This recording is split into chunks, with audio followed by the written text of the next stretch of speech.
They will tell you that sacrifice is noble, that bending yourself for others is the highest virtue. They want you tired, they want you drained, because the man who always puts others first is predictable. He is easy to control. They don't admire your generosity, they exploit it. The world does not reward martyrs, it feeds on them. Machiavelli knew this. He wrote for rulers, not servants.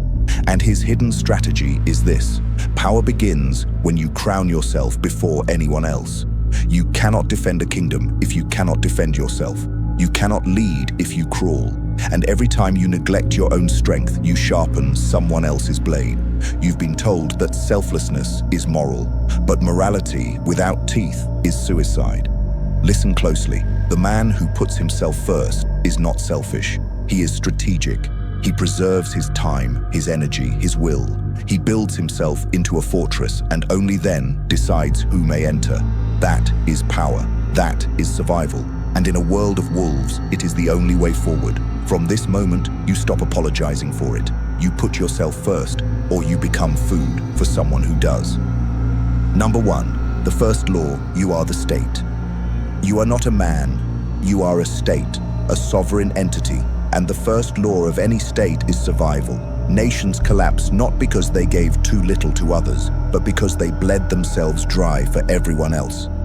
The same law applies to you. If you are weak, if you are drained, if you are exhausted, then your kingdom, your body, your mind, your legacy will crumble. Machiavelli wrote for princes because he understood power begins at the center. If the throne falls, the kingdom rots.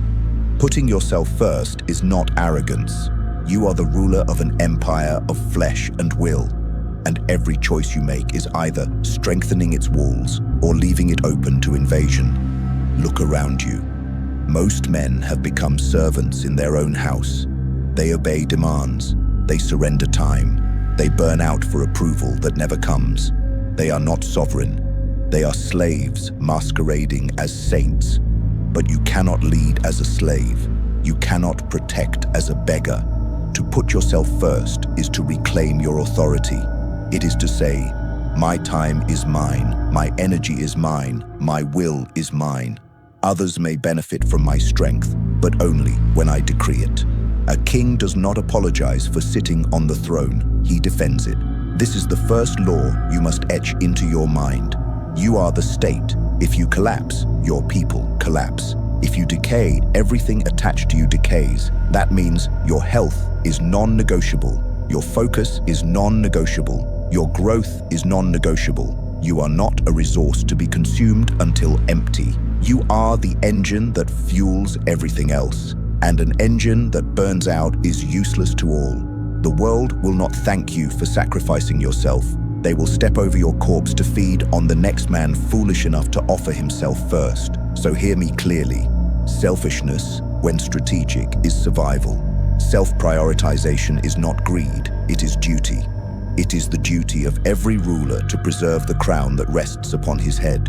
Because if the crown falls, all beneath it turn to chaos. Rule yourself first, govern yourself first, protect yourself first. Only then do you have something real to give, something solid to command.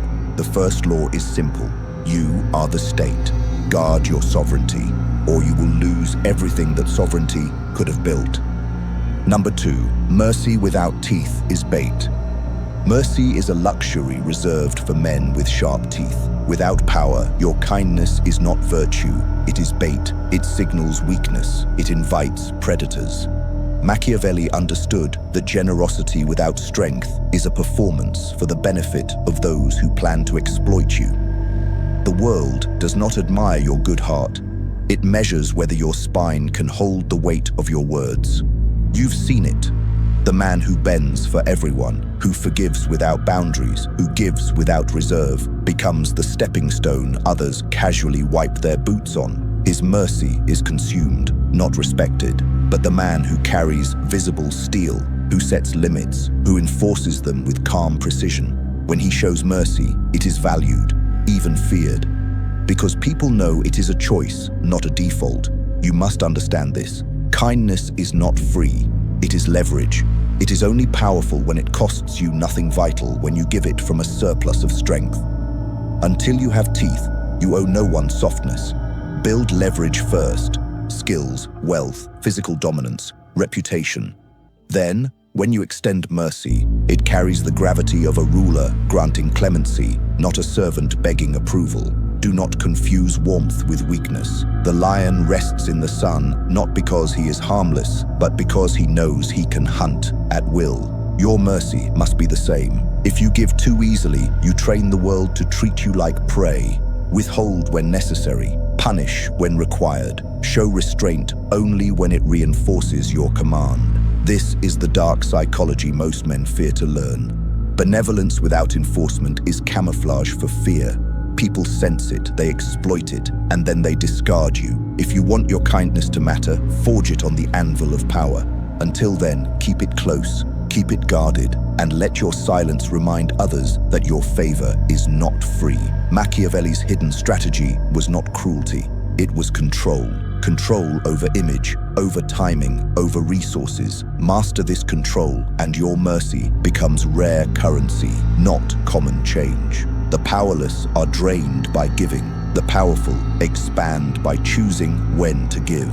Remember, until you sharpen your teeth, every smile you offer is an invitation to be devoured. Choose carefully. Guard your mercy. Make it deliberate, not default, because mercy without teeth is bait, and you were not born to be swallowed. Number 3, controlled coldness, strategic detachment. Detachment is not weakness, it is weaponry. The man who cannot detach is chained by every whim, every face, every demand. The world manipulates him because he responds to every tug on his emotions. But you will learn the discipline of cold distance. Controlled coldness is not numbness, it is precision. You do not chase, you choose. You do not cling, you command. Strategic detachment makes you unpredictable, and unpredictability makes you dangerous. Most men spend their lives broadcasting need. They beg for approval, they flood others with attention, they invest in connections that drain them. Their desperation leaks like blood in the water, and the predators swarm. But the man who withholds, who observes before he engages, who lets silence hang heavy instead of rushing to fill it, that man forces others to lean in. Attention is currency, and you must stop giving it away for free. When you ration your focus, when you treat it as gold, the world begins to recognize its value. People chase what they cannot easily have. They respect what they must earn. This is dark psychology at its core. Scarcity breeds desire. You become scarce, not by absence, but by control. Speak less, reveal less, reward selectively. Every glance, every word, every gesture, measured, deliberate. Strategic detachment also keeps your judgment clear. Emotions cloud strategy. Attachment breeds error. When you stay cold, you see moves others miss. You calculate while they drown in impulse. You move first, you win. Write that phrase in your mind and comment it now. I move first, I win. Because it is the creed of the untouchable. You are not denying yourself feeling, you are governing it.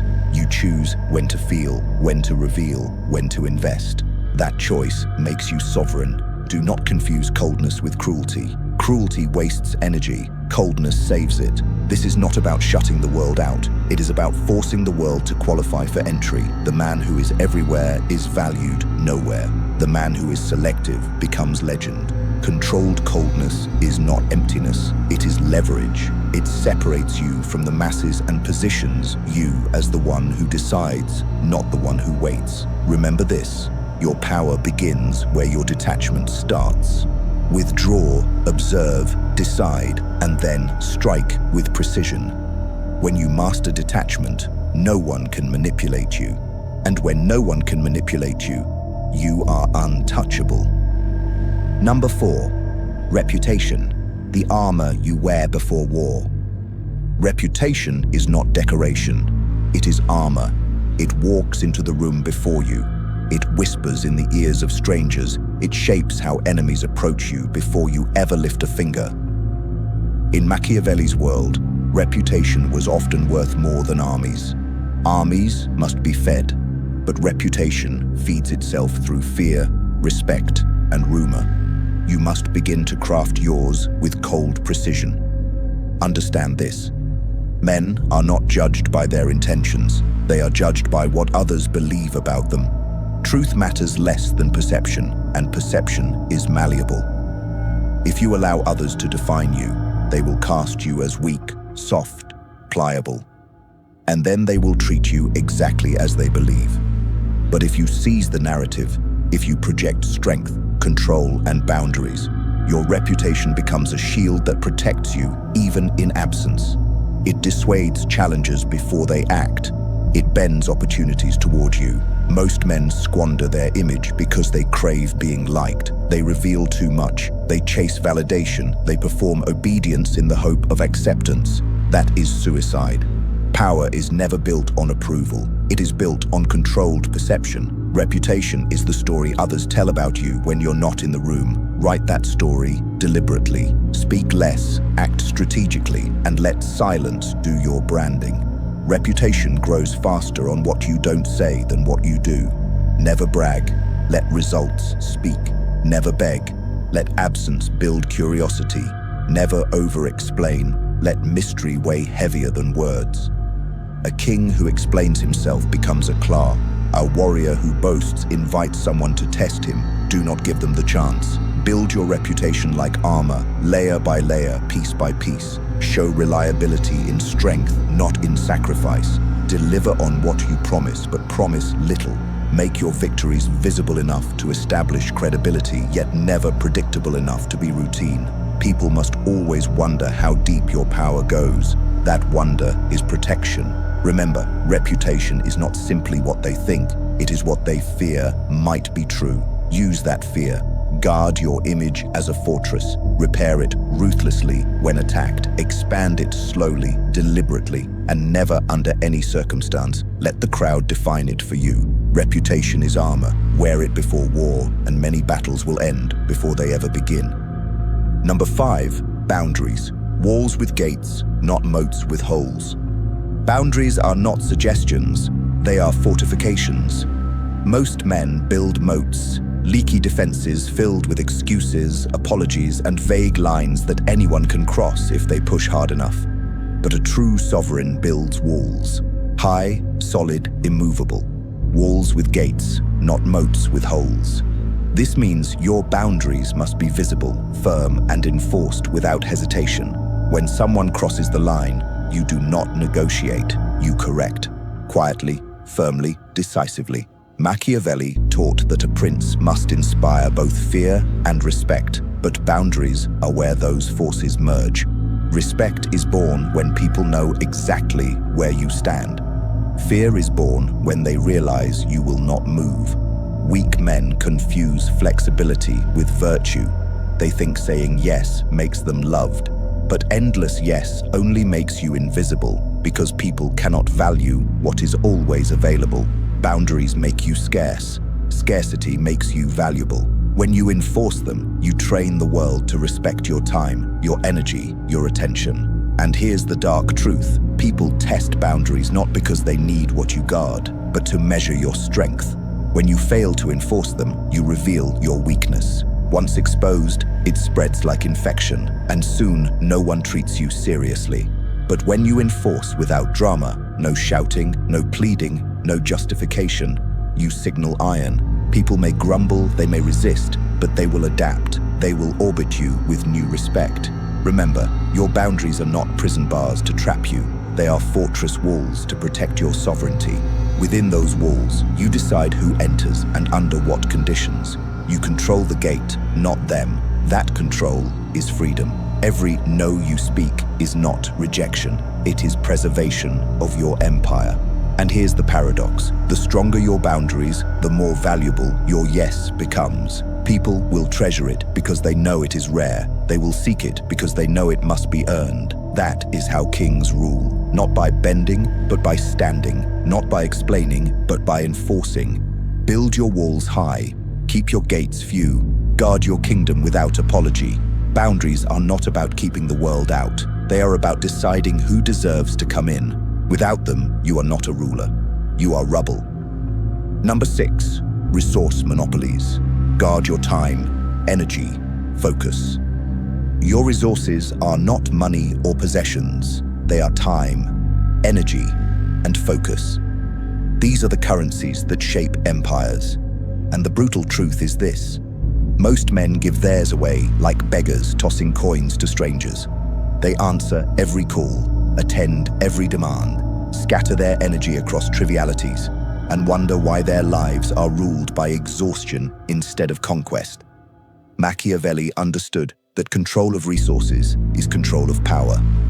If you want to dominate your world, you must monopolize what sustains it. Your calendar is a battlefield. Guard it like a fortress. Every yes you utter is a conscription of your soldiers, your minutes, your strength, your attention, into someone else's war, and most of those wars do not deserve you. You must learn the cold art of saying no, not with excuses, not with guilt, but with sovereign finality. Kings do not justify why their gates remain closed. They simply keep them closed. Time wasted is power surrendered. Energy spent on the unworthy is a tax imposed by parasites. Focus divided is a blade dulled to uselessness. Your monopoly must be ruthless. You invest only in campaigns that multiply your reach, in alliances that add strength, in endeavors that elevate your throne. Everything else burns away in silence. Guard your sleep, because without it, your mind turns to dull metal. Guard your attention, because what you stare at grows into habit, and habits form the shape of your fate. Guard your energy, because when it drains, the wolves smell blood. You must become untouchable in this. Let no one claim your hours without proving their worth. Let no one siphon your energy without bringing you strength in return. Let no one hijack your focus with petty noise. This is not selfishness. It is sovereignty. When you conserve and command your resources, you become untouchable because you cannot be manipulated by urgency, by guilt, by pressure. You choose, you dictate, and the world adjusts. Comment this phrase right now to engrave it in your mind. I move first, I win. Because when you own your time, your energy, your focus, you move before anyone else even realizes the game has begun. Guard these resources like blood, because they are blood, the lifeblood of your power. Surrender them, and you become a servant. Guard them, and you remain a king. Number 7, asymmetric moves. Win without wrestling. Power is not earned by grinding in the mud with everyone else. It is claimed through asymmetric moves. You don't wrestle with pigs. You position yourself so that pigs wrestle among themselves while you take the throne. Machiavelli taught that direct confrontation is costly and unpredictable. The smarter ruler finds leverage, the angle no one sees, the move that topples giants without lifting a sword. You must stop thinking like a worker and start thinking like a strategist. Most men waste their lives in symmetrical battles, arguing point for point, fighting blow for blow, trading hours for scraps. That is slavery dressed as effort. You will not fight on their terms. You will change the game. Asymmetry is using intelligence against force, patience against haste, silence against noise. It is letting others exhaust themselves in battles you've already outflanked. Look at history. Great rulers rarely won through sheer force. They won by arranging conditions so the enemy collapsed without realizing why. That is your model. Never meet resistance head-on when you can tilt the ground beneath their feet. This means learning to see what others ignore. Where they rush, you wait. Where they flaunt, you conceal. Where they chase, you lure. Asymmetry is psychological warfare, outmaneuvering, not overpowering. When someone tries to drag you into petty conflict, refuse. They expect you to defend yourself, to wrestle. Instead, rise above, shift the narrative, or let silence burn them. Nothing destroys an enemy like being denied the fight they crave. And when you do strike, strike where they least expect. At the moment, they are weakest, with the tool they never considered. This is why you must study patterns, not emotions. Emotion blinds. Patterns reveal. Anticipate. Prepare. Move when they are still debating. Win before the wrestling begins.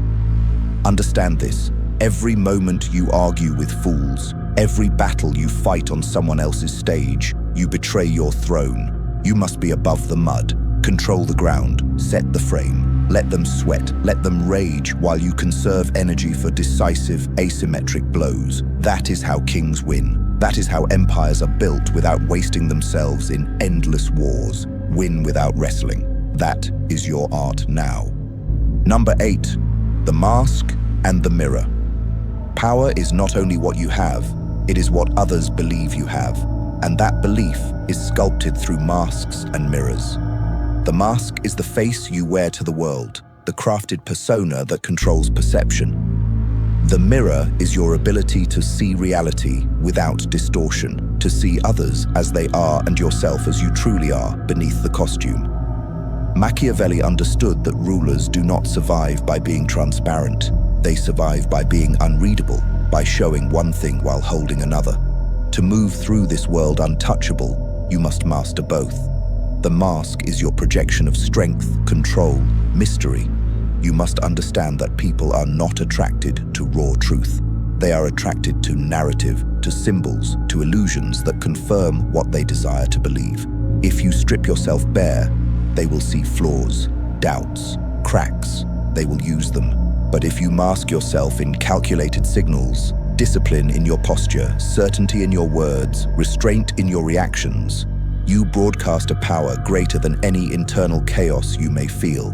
The mask does not lie, it selects.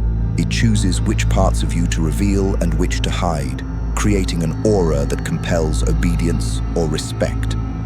Weak men scoff at masks because they worship authenticity as if it were holy, but authenticity is often just uncontrolled exposure. The wolf wears a mask of silence. Only the sheep bleat their every thought. You must wear the mask of command. Reveal composure when chaos brews inside. Reveal indifference when you burn with fury. Reveal calm focus when others scramble in panic. Your mask must always show what serves your power, never what serves your feelings. Yet the mask without the mirror is dangerous because men who live only in their costume begin to believe their own performance. They lose the ability to see themselves honestly, and thus they miscalculate. The mirror is your discipline of self-scrutiny, your ruthless clarity about your weaknesses, patterns, and motives. You must study yourself in cold detail. Where are you impulsive? Where are you weak? Where are you predictable? Without the mirror, your mask becomes brittle, a porcelain facade ready to shatter under the first blow. But with the mirror, you refine the mask until it becomes armor. The mirror also applies outward. You must learn to see others without illusion, without the haze of hope, sentiment, or projection. Most men project what they wish to see. They fall in love with potential. They trust empty words. They ignore patterns because they crave comfort. You will not. You will polish the mirror until you see others as they are. Predators, allies, pawns, obstacles. This clarity grants you dominance. Because when others misjudge, you calculate. When others hope, you prepare. When others trust blindly, you hold the knife behind your back. This is the balance. Mask for the world, mirror for yourself.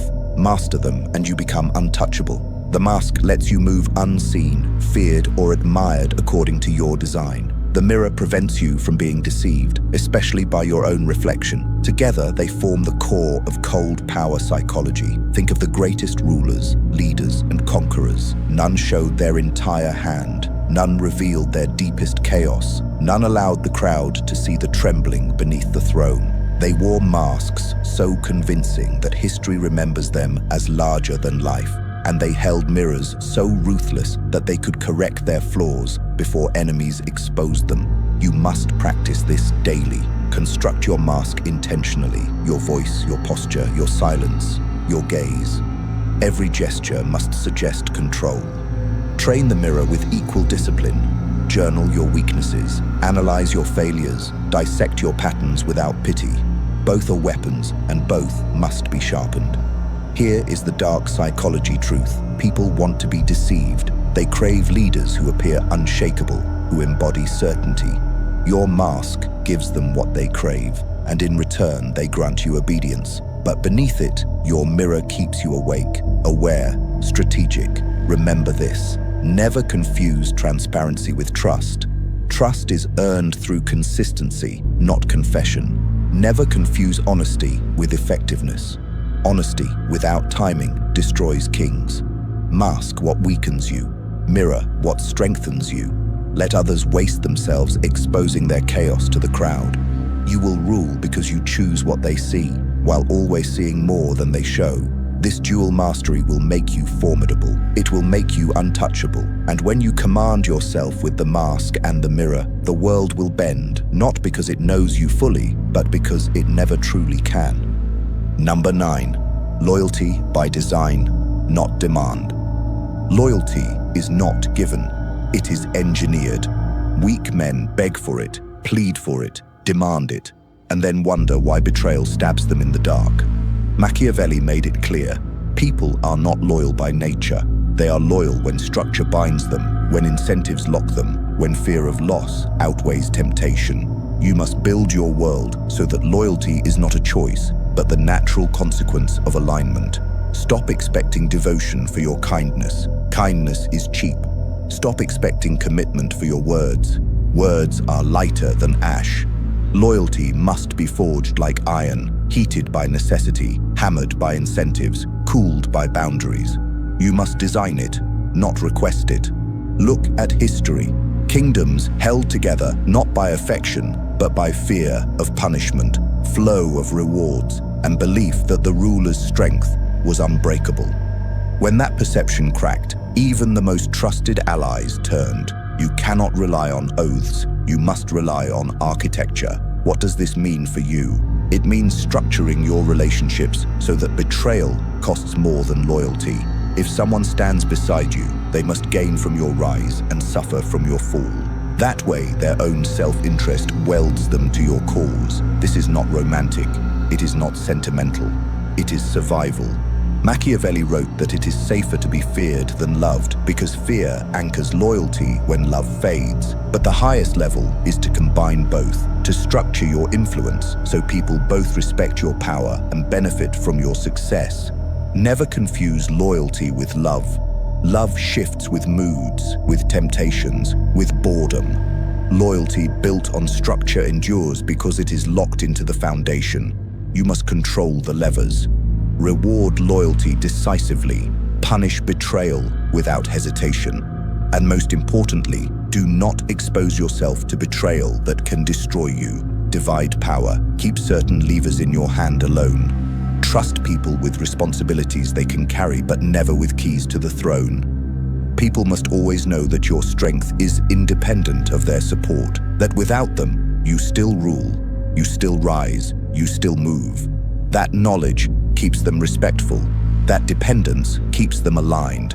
And you must cultivate a reputation for memory. Remember loyalty forever. Reward it visibly. Remember betrayal forever. Punish it visibly. People act according to precedent. If they see loyalty rewarded and betrayal crushed, they will calculate accordingly. If they see betrayal tolerated, they will exploit you. Your loyalty must also be scarce. Give it sparingly. Tie it to performance. Let others work to earn it. Scarcity breeds value. And here's the dark psychology. Most men overcommit their loyalty and end up chained to parasites. You will not. You will distribute loyalty like a king grants titles, rare, conditional, always revocable. And when you grant it, it must mean something. Loyalty by design is not just about others, it is about yourself. You must be loyal to your own standards first. Betray yourself, and every structure you build collapses. You must not demand from others what you do not enforce within. Stand by your principles, by your vision, by your discipline, and others will see that loyalty to you is loyalty to something stable, something inevitable. And inevitable power attracts commitment. Now engrave this into your mind. Loyalty is not born. It is engineered. Stop begging for it. Stop chasing it. Build systems, structures, and incentives that make loyalty the most rational option. That is how kings rule. That is how empires endure. Speak the phrase now to anchor it in your psychology. I move first, I win. Because when you design loyalty instead of begging for it, you move before betrayal. You move before collapse. You move with inevitability. And in a world where most men trust in the fragile rope of affection, You will walk armored in iron chains of calculated loyalty. That is the difference between being abandoned and being followed, between being a victim and being a sovereign. Loyalty by design, not demand. That is how you become untouchable. Number 10.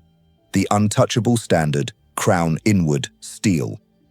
Power is not an accessory. It is the standard by which you must live, breathe, and govern yourself.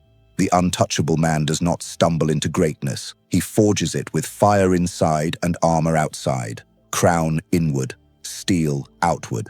This is the law of sovereignty. The crown inward means you rule your inner world as a monarch rules his throne room. Discipline, order, and clarity of command. No indulgence governs you, no weakness owns you, no impulse drags you off course. You become the authority inside your mind. Thoughts that weaken you are silenced. Emotions that distract you are redirected. Habits that corrode you are executed without pity. That crown is not ornamental. It is forged from routine, forged from suffering, forged from relentless refusal to let the lower self control the higher self.